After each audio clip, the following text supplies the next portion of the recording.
Hello student, आपका स्वागत है एक बार फिर आपके अपने यूट्यूब चैनल में।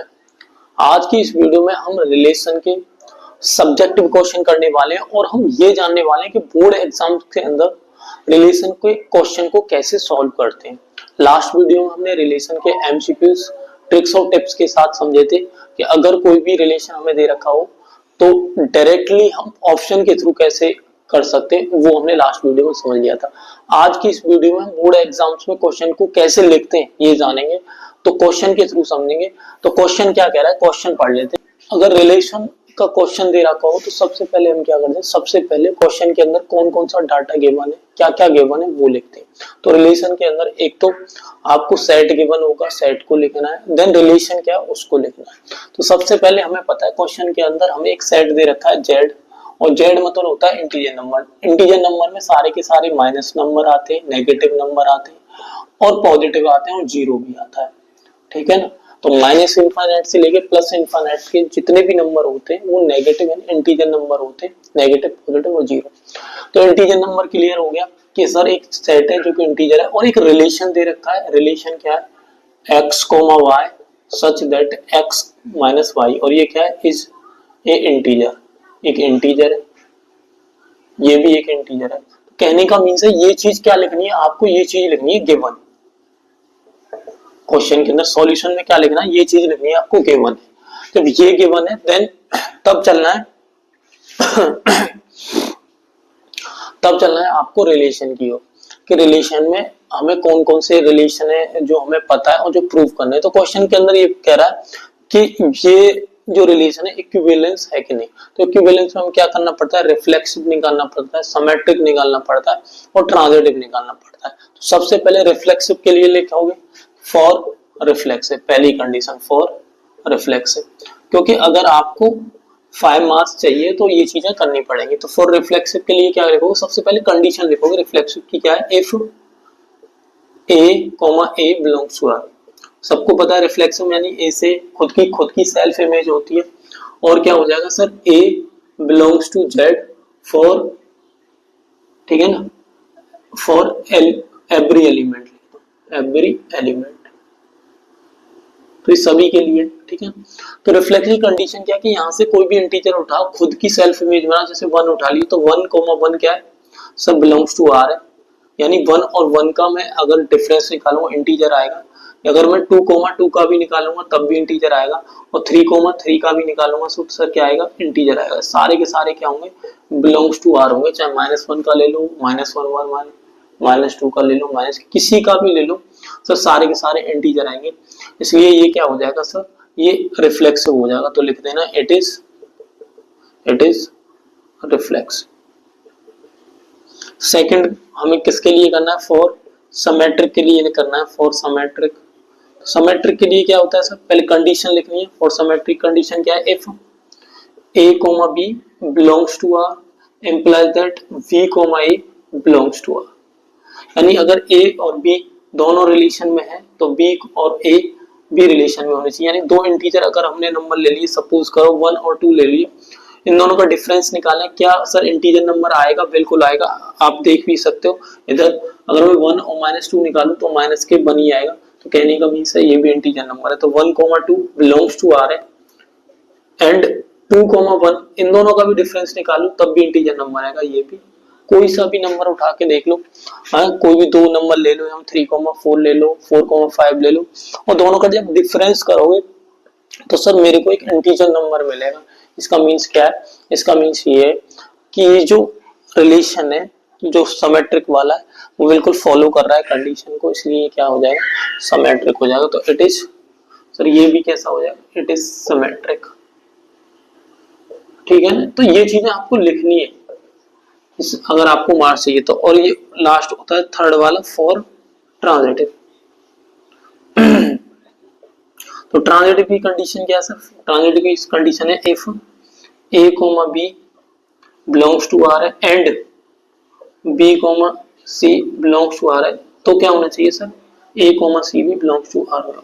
तो मैं यहाँ पे देख पा रहा हूँ सर, अगर कोई भी दो नंबर लेता हूँ, जैसे मैंने 1,2 ले लिए, ये भी r में करेंगे, इन दोनों का डिफरेंस करूं तो इंटीजर होगा, एंड मैं b, c यानी 2,3 ले लूं अगर इनका भी डिफरेंस करूं तो भी इंटीजर होगा, और 1,3 मुझे पता है A1 है, B2 है और C3 है, तो दोनों का डिफरेंस करूंगा, ये भी क्या होगा, R में होगा। तो ये रिलेशन कैसा हो जाएगा सर, ये भी हो जाएगा ट्रांजिटिव, इट इज ट्रांजिटिव।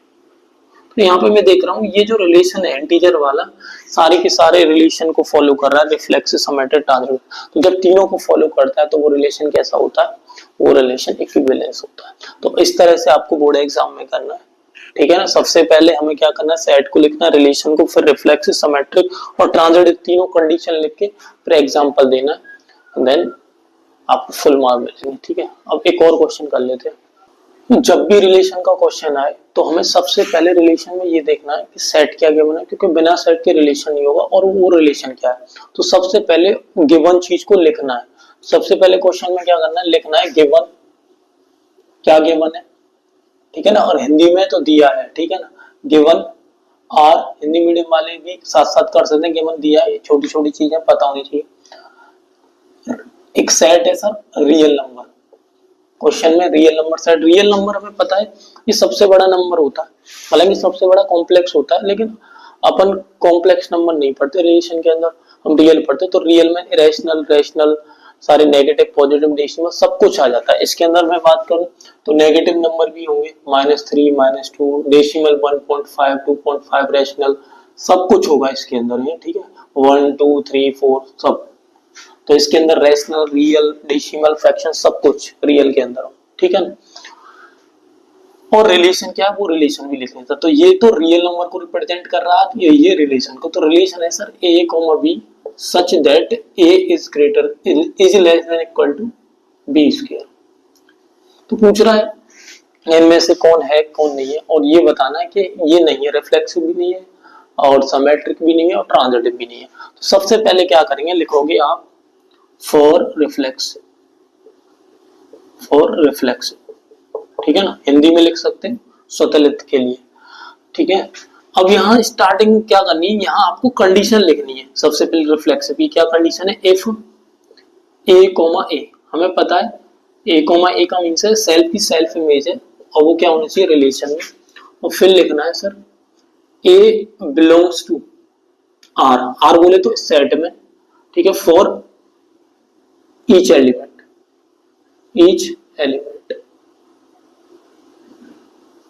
ठीक है। ये चीज आपको कंडीशन लिखनी है। तो यहां से मैं कोई भी दो नंबर उठा सकता हूं, कोई भी दो रियल, तो जैसे मैंने 1 ले लिया, ठीक है ना, और सेल्फ का सेल्फ के साथ देखें तो 1 स्क्वायर 1, बात सही है, 2 स्क्वायर 2, सारी की सारी बातें हो जाएंगी सही। लेकिन अगर हम मैं यहाँ से फ्रैक्शन ले लेता हूँ कोई भी, या मैं कोई फ्रैक्शन ही ले लेता हूँ, जैसे 1/2, इसका रिफ्लेक्सिव इमेज बनाऊं, तो मुझे पता है 1 का क्या बनेगा, 1/4 बनेगा। तो क्या ये बात सही हो जाएगी, 1/2 का 1/2 का होल स्क्वायर, ये बात सही है? ये बात बिल्कुल भी सही है नहीं है।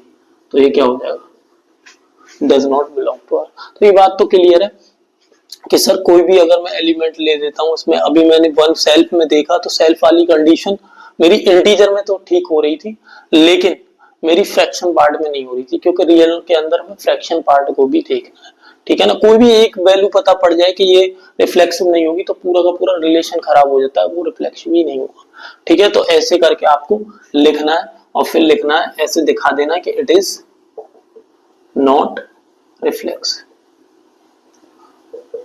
तो आपको क्या देखना, आपको इस पॉइंट पे नहीं जाना कि क्या क्या हो सकता है, नहीं होने के चांस देखने हैं, ठीक है ना। नेगेटिव चीज देखनी है, क्योंकि एक नेगेटिव चीज पूरे को खराब करेगी, तभी पता पड़ेगा वो रिफ्लेक्सिव है या नहीं है।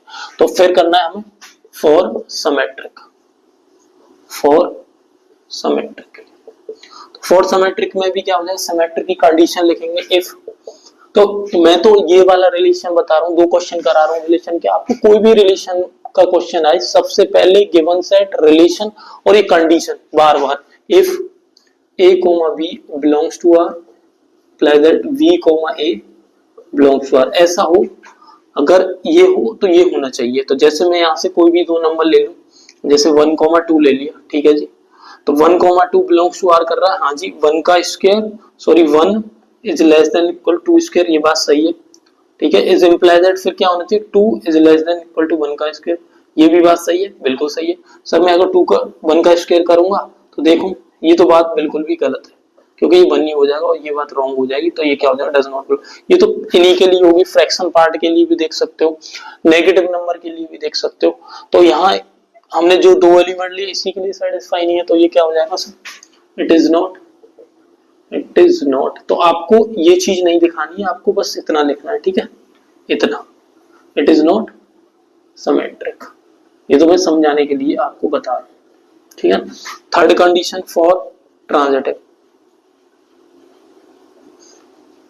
तो ट्रांजिटिव के लिए कंडीशन क्या है sir, if a comma b belongs to R and b comma c belongs to R imply that a comma c belongs to R, ये कंडीशन है ट्रांजिटिव की। तो मैं कोई भी 3 एलिमेंट ले लेता हूं, जैसे मैं दिखा रहा हूं, जैसे 1, जैसे मैं ले लेता हूं यहाँ पे सर 3 ले लेता हूं, ठीक है, 3, 2 और यहाँ पे 1.5, मैं नमूने वाली कंडीशन ले रहा हूँ, ठीक है। अब यहाँ पे देख रहा हूँ ये तीनों के तीनों ए बी सी समझाने के लिए, ठीक है ना। अब यहाँ से स्टार्ट करना है, 3, 2 बिलोंग्स टू आर एंड, हाँ ये कंडीशन बन रही है, मैं लगाऊं 3, 2 स्क्वायर, यहाँ पे मुझे पता है इस वाले रिलेशन में बात करूं तो ये 4 हो जाएगा, ये बात सही है। एंड 2, ठीक है ना, 2, 1.5 बिलोंग्स टू आर, ये भी बात सही है, but imply that a comma c 3, 1.5 does not belongs to R. क्यों, क्योंकि सर मैं 3 और 1.5 की बात करता हूं तो 1.5 का स्क्वायर कर लेते हैं, कितना होगा, 3 इज लेस देन, ये होगा सर 9/4, मतलब ये आएगा 2 पॉइंट समथिंग, तो हो गया ना 3 से छोटा, तो ये बात तो कंडीशन गलत है ना। तो ये समझाने के लिए, बाकी आपको लिखनी नहीं है, इतना ही लिखना है और फिर लिखना है इट इज नॉट ट्रांजिटिव। तो न तो सर ये रिफ्लेक्सिव है, नहीं सिमेट्रिक है और नहीं ट्रांजिटिव है। तो इस टाइप के क्वेश्चन में सबसे पहले लिखना है गिवन क्या है, और देन 1 बाय 1 सारी जो रिलेशन के टाइप है, रिफ्लेक्स, सिमेट्रिक, ट्रांजिटिव जो पूछता है वो सारे के प्रॉपर्टी के थ्रू दिखाने, ठीक है। अगर आपको मार्क्स चाहिए बोर्ड एग्जाम में तो इस तरह से करना है।